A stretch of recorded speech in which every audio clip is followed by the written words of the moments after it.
कण कण में जर्रे जर्रे में रहने वाला,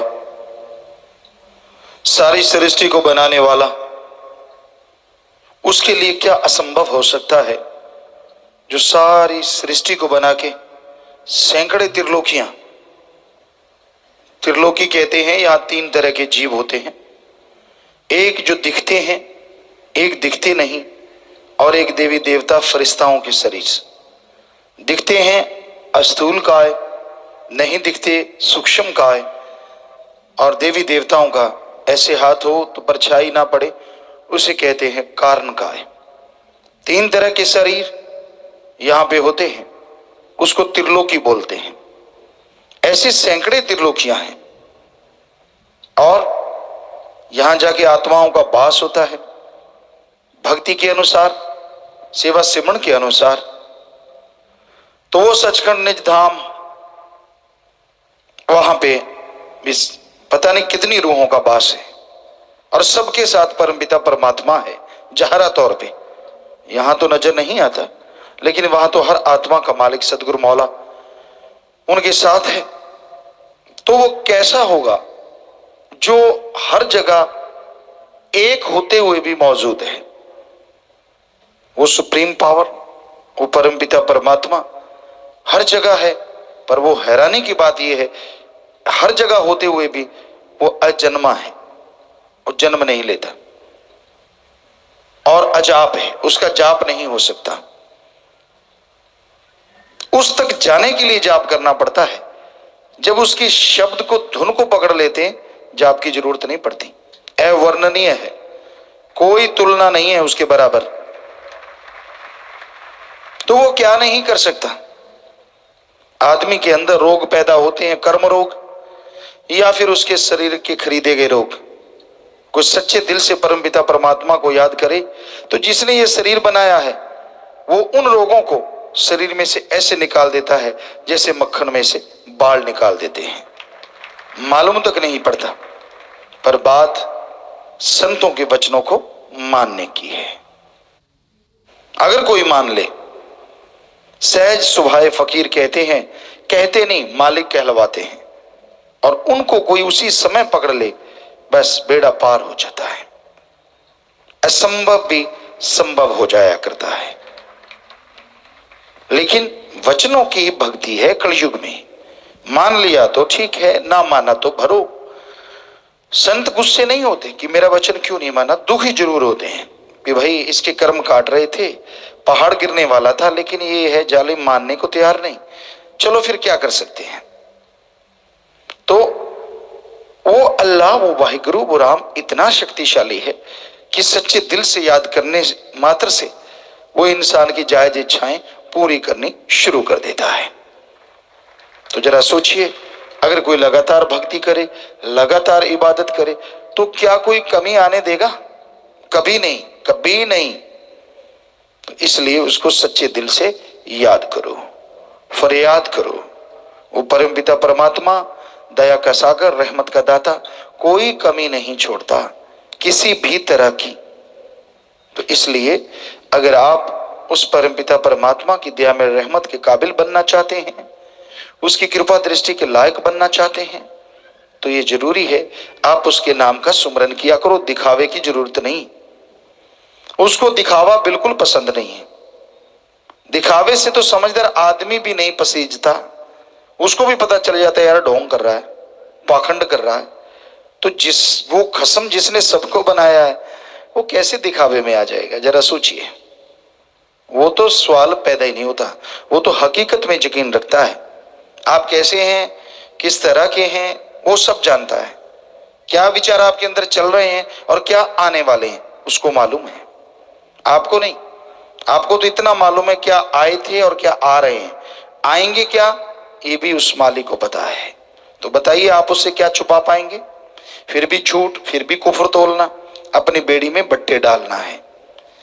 तो इंसान सच्चे दिल से परमपिता परमात्मा को याद करे, उसके नाम का सुमरन करे, तौबा करे अपनी बुराइयों से। यकीन मानिए वो वैश्यों को ऐसा भक्त बना देता है जिसका नाम दोनों जहां में अमर हो जाता है। वो गिरे हुओं को ऐसा उठाता है कि उनका नाम अर्श फर्श दोनों में गूंजने लगता है। इसलिए भाई उस मालिक का नाम जपा करो, जरूरी है नाम जपना। इसी एक बात को हम अरबों बार कह चुके हैं और कहते ही रहेंगे, क्योंकि आप मानेंगे तो भी कहना है ताकि आप मानते रहें, नहीं मानते तो कहना ही कहना है। नाम का सुमरन अति जरूरी है। सेवा करो तन मन धन से, लेकिन सुबह शाम सुमरन के भी पक्के बनो। काम धंधा करते हुए थोड़ा थोड़ा जाप, लेट के बैठ के, अरे हर्ज क्या है। आप गीत गुनगुनाते हैं, किसी की निंदा गुनगुनाते हैं, किसी की बुराइयां गुनगुनाते हैं, घर का कलह कलेश गुनगुनाते हैं, उनको छोड़ के राम नाम गुनगुना के देखो, बाकी गुनगुनाने की जरूरत ही नहीं पड़ेगी, क्योंकि टेंशन गम चिंता सब मिट जाएंगे। तो सुमरन अति जरूरी है। करना ना करना मर्जी आपकी, हम तो होका देने वाले चौकीदार हैं। जो गाइड है, टीचर, लेक्चरर, उसको तनख्वाह मिलती है, वो तनख्वाह की वजह से पढ़ाता है कि भाई मेरे चैप्टर ना रह जाएं। मैंने तो अपने चैप्टर, अपने जितने भी अध्याय हैं वो पूर्ण करवा दिए।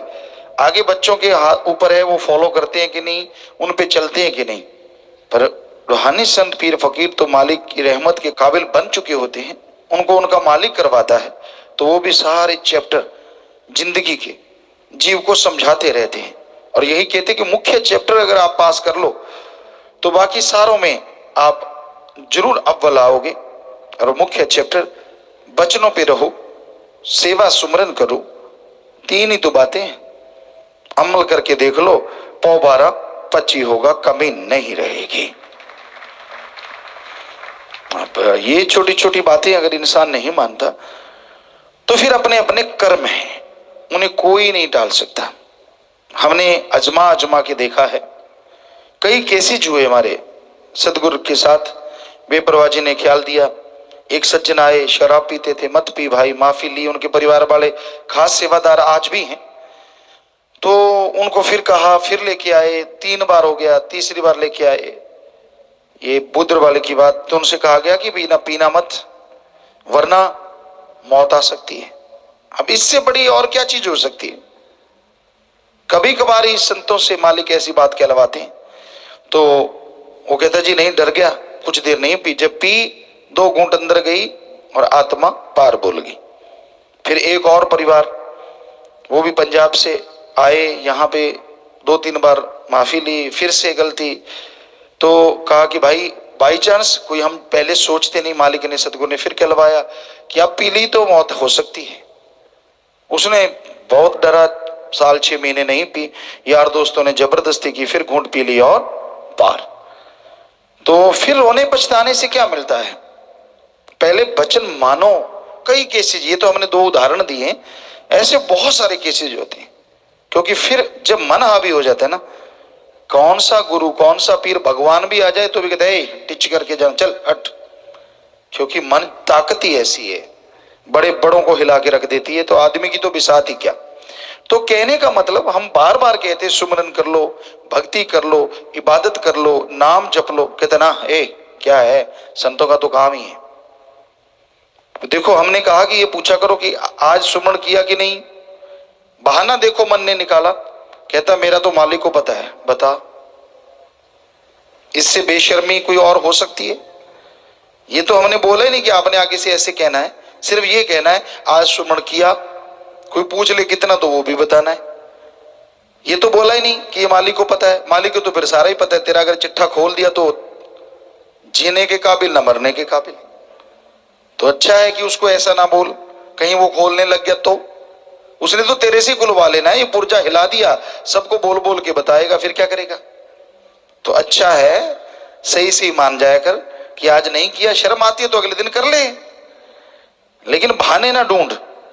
तो ये बड़ी हैरानी है मन की, ना सुमन करना, सत्संग नहीं सुनना, अमल नहीं करने के लिए हजारों बहाने, तरह तरह के। हम तो हैरान रह जाते हैं, इतना शातिर बन जाता है आदमी जब मन हावी होता है। सुमन नहीं करना, भक्ति नहीं करनी, तो भाई सुमरन करो, सेवा करो, मालिक से मालिक को मांगते रहो, त्यागी बनो, घर गृहस्थी बनो, कहीं भी रहो, काम धंधा करो, खाली है, जैसे भी जिस भी स्थिति में आप रहते हैं, लेकिन मालिक का शुक्राना करते रहो। अरे डरो उससे, और किसी से ना डरो चाहे, पर उससे डरो, क्योंकि वो ऐसी सुप्रीम पावर है। वो राई को पहाड़ और पहाड़ को राई बनाते इतनी देर भी नहीं लगा था। इसलिए उससे तो कम से कम डर के रहो, उसकी तो भक्ति करो, उसकी तो इबादत करो। घर में राम नाम जपो, खाना सुमन करके बनाओ, काम धंधा करते सुमरन करो।